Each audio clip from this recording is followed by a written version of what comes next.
Morning start, well, not that early, but the adventure begins.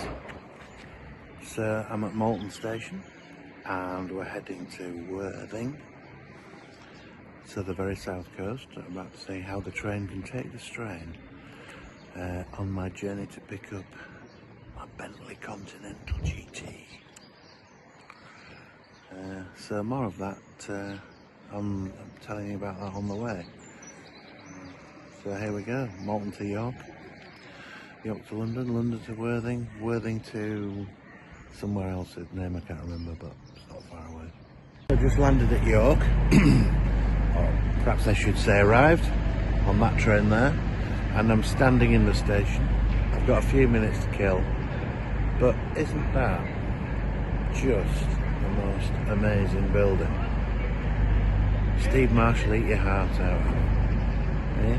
Fancy building that on a bend, and then all this intricate sort of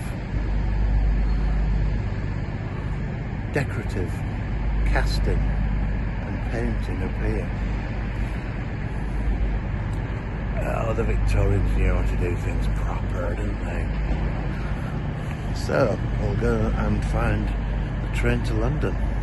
So I know what you're saying, I haven't actually said much about the Bentley yet, but I'm not, because I'm still here in York. I'm just giving you a bit of a close-up on these bits you've maybe never even noticed, because I've never noticed them before.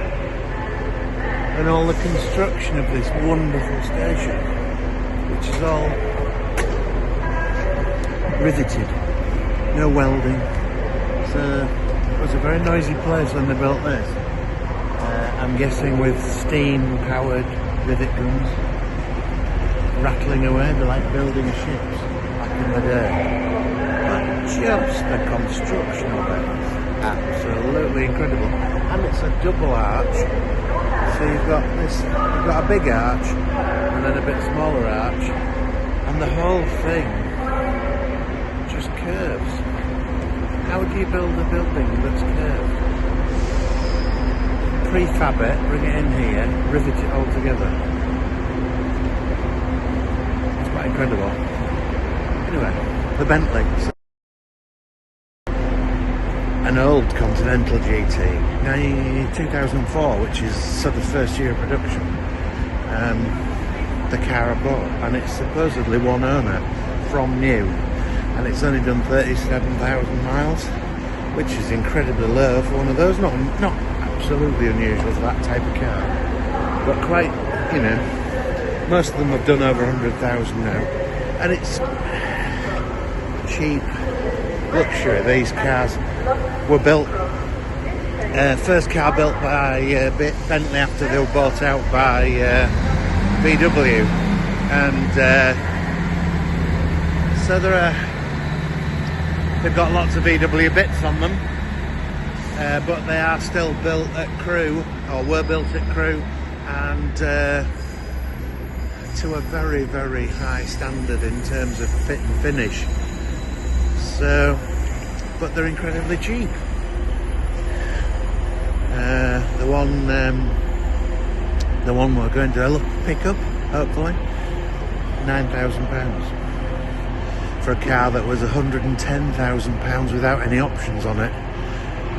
In 2004, and it's got, so it's still a very luxurious mobile, as we will no doubt see, and just a bit of fun. See you later. So we're running a bit late, but here she comes, the underground.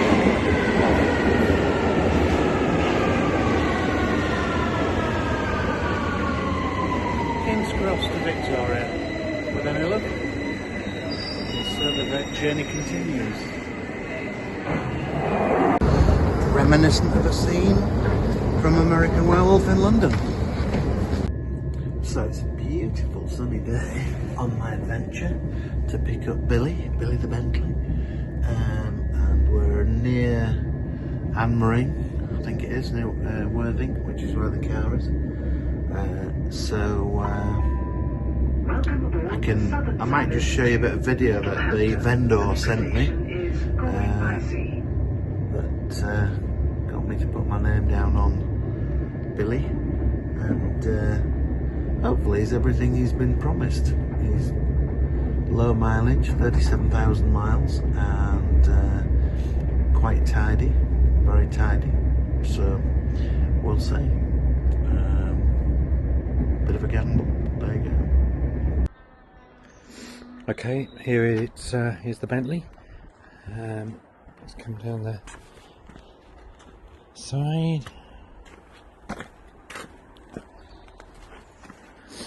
I come to the front. Actually, it's a beautiful colour.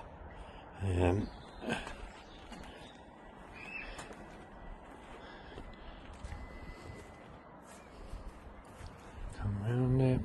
Bodywork's in good nick.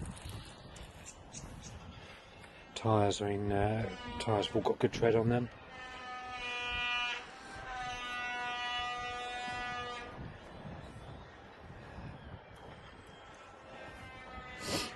I'll do this one and then send an inside one for you.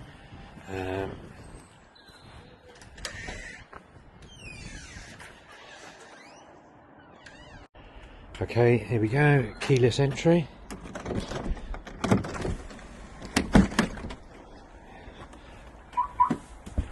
Oh, open. Oh, God. Inside, this is the inside.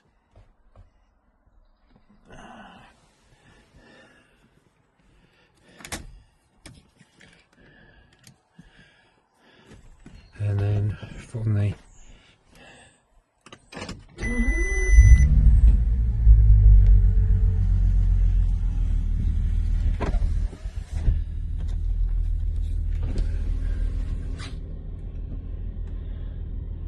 dashboard, sounds really good. I'll rev it.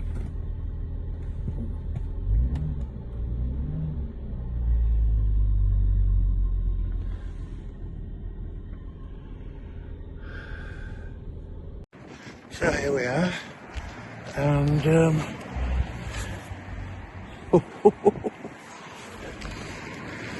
Kevin, how are you doing? Yeah, good, thanks. Good to see you. And you, sir, and you. I'm just looking at my motor. Everybody, here's Billy, and I'm quite chuffed, really. You know, it's where are we? 20-year-old car. So we can't expect perfection, and we haven't paid perfection money for it either.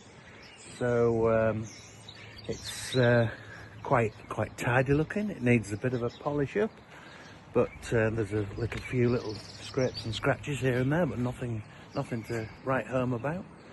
It's a beautiful colour, spruce green, I believe this is, and it's quite well appointed inside with this lovely, now that I'll be able to find out, I don't know what it is, but this lovely green leather contrasting with the cream. I think you'll find a green steering wheel. We've got a bit of sag on the leather headlining, but that's common on these at this sort of age. But we've got, acres of burr walnut. I think there's a whole forest in here. So it's good that we're not wasting it. The little rear seats, all that jazz. And under the bonnet is the beautiful W12. So yeah, I'm gonna drive it home 300 miles now. So let's see what happens. So you join us as we head towards Crawley on the A264, I think it is.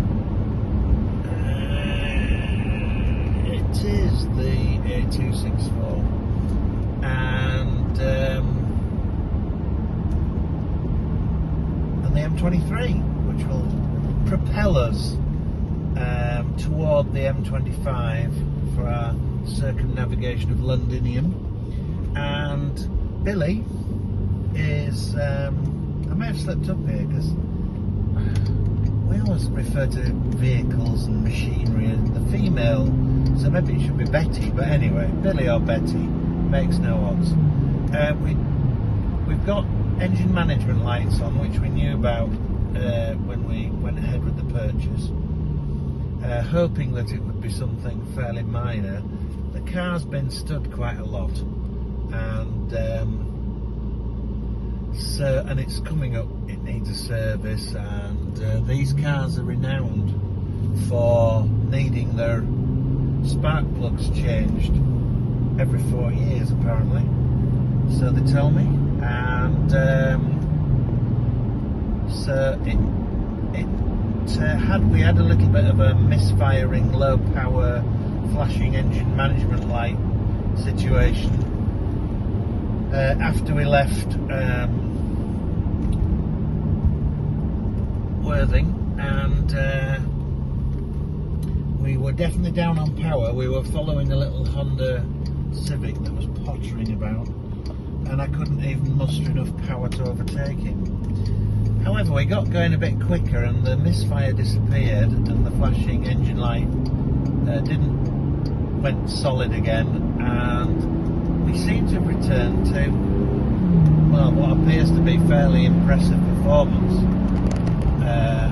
That this car, it's as smooth as silk, and it really does know how to get off down the road. It's also quite fond of fuel. I'm watching the fuel gauge. I was going to say tumble then, but maybe it is doing. I haven't done that many miles. Oh, but it's just sublime. The ride is amazing. The noise, there isn't any, and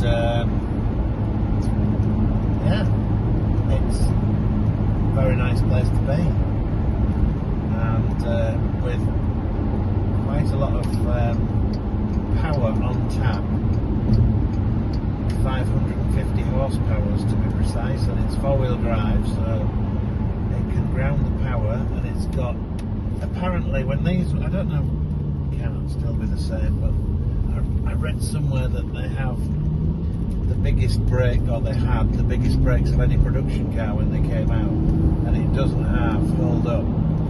Of that there is no doubt. So we're going M23 north. That's good. We're looking good for, just trying to keep an eye on traffic. Oh, here we go. Oh, 50 miles an hour. However, so yeah, all good. Oh, mainly good. So here we are. The time is 5:30. Just starting to lose a bit of light. We're at Newark on the A1. We have another. How many miles have we got today? Whatever it is from Newark. Couple of hours anyway, and Betty, or Billy depending on your point of view, is going much better. We've lost the misfire since we stopped for petrol and seemingly reset the engine management. We've still got the warning lights, but she's just as smooth as silk now. Although he said, no, there's a bit of a misfire there. But I think it's lack of use. But other than that, wow, the comfort. I mean, it just soaks the bumps up. It's quiet. It's just, and the seats very comfy. So we'll keep you posted. But I think the valet got the saggy headlining to sort, which can't be beyond the wit of any man, even myself. And we'll get her booked in because she says she's due a service, which doesn't surprise me. I've completely emptied the fuel tank virtually onto reserve and then filled her up with premium, so she's getting nice, fresh, good fuel. Because this car's only done about 100 miles a year between MOTs for the last 10 years, according to the records.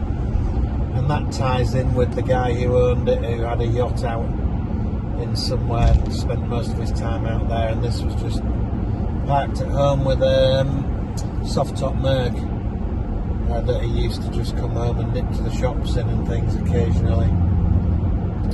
So yeah, 37,238 miles just clocked up, and yeah, we've got rear spoilers not working. I'm guessing that's seized up through lack of use. Just open the bonnet and there's loads of cobwebs and sort of dead old leaves and stuff around the bonnet hinges and down the sort of gutters. She just wants generally a good clean up, and she wants using, which she's going to get. So yeah, all in all, my 9 grand Bentley I am very pleased with at the moment. So we'll see what happens after the service and MOT.